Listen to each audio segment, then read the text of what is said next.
അനീഷിനെ പോലെയുള്ളവരെയാണ് അനുമോൾക്ക് ഇഷ്ടം. അതെന്തെന്നല്ലേ, അല്പസമയം മുന്നേ നെവിൻ ഉറങ്ങുന്നത് കണ്ട് ബിഗ് ബോസ് പറയുകയുണ്ടായി. നെവിൻ ഇന്ന് പറഞ്ഞത് ഓർമ്മയില്ലേ, അതായത് ആകെ ഇനി 2 ആഴ്ചയേ ഉള്ളൂ, അതുകൊണ്ട് ഇനിയുള്ള ദിവസമെങ്കിലും ഉറങ്ങാതെ എല്ലാവരും നന്നായിട്ട് ഗെയിമെല്ലാം കളിക്കാനായിട്ട് ബിഗ് ബോസ് ഇന്ന് പറഞ്ഞിട്ടുണ്ടായിരുന്നു.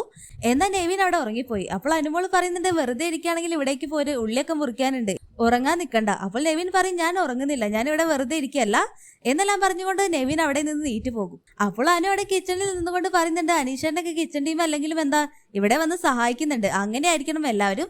എനിക്ക് ഈ അനീഷന്റെ പോലെ സഹായിക്കുന്നവരെയൊക്കെ ഒരുപാട് ഇഷ്ടമാണ് എന്നൊക്കെ പറഞ്ഞ് അനുമോൾ അവിടെ അനീഷിനെ നന്നായിട്ട് പതപ്പിക്കുന്നുണ്ട്. അപ്പോൾ അനീഷിനാണെങ്കിൽ കാര്യം മനസ്സിലായി, ഇത് കിച്ചണിൽ പണിയെടുക്കാൻ വേണ്ടി അനുവിന്റെ സോപ്പിംഗ് ആണെന്ന്. അനീഷ് അവിടെ പറയുന്നുണ്ട്, വല്ലാണ്ട് അങ്ങോട്ട് സോപ്പ് ഇടല്ലേ, നമ്മൾ ഈ സോപ്പിലൊന്നും വികില്ല എന്നെല്ലാം പറയുന്ന അനീഷിനെല്ലാമാണ് ലൈവിൽ കാണിക്കുന്നത്. അനീഷിനാണെങ്കിൽ ഭക്ഷണം ഉണ്ടാക്കുന്നത് പഠിക്കാനും സഹായിക്കാനൊക്കെ ഒരുപാട് ഇഷ്ടമുള്ള ഒരു വ്യക്തിയാണ്. സഹായിക്കണമെങ്കിലൊക്കെ ഒന്ന് മര്യാദയ്ക്കൊക്കെ ഒന്ന് പറയണമെന്നുള്ളൂ. എന്തായാലും കിച്ചൺ ടീം കിച്ചണിൽ പണിയോട് പണിയാണ്.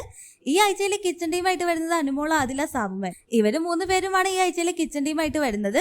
വെസൽ ടീമായിട്ട് വരുന്നത് അക്ബറും നെവിനും, ഫ്ലോർ ആൻഡ് ബാത്റൂം ടീമിലായിട്ട് വരുന്നത് ഷാനവാസും അനീഷുമാണ്. അതുപോലെ തന്നെ നൂറയും കൂടാന്ന് പറഞ്ഞിട്ടുണ്ട്. ഇങ്ങനെയൊക്കെയാണ് ഈ ആഴ്ചയിലെ ടീമുകളായിട്ട് വരുന്നത്. ഈ ആഴ്ച എങ്ങനെയാണ് കൊണ്ടുപോകുന്നത് എന്നെല്ലാം നമുക്ക് കാത്തിരുന്ന് കാണാം. ലൈവ് അപ്ഡേഷൻ നമ്മുടെ ചാനലിൽ ഉണ്ടാകും. ആദ്യമായിട്ട് കാണുന്ന പ്രേക്ഷകരാണെങ്കിൽ യൂട്യൂബ് ചാനൽ സബ്സ്ക്രൈബ് ചെയ്യാൻ മറക്കേണ്ട.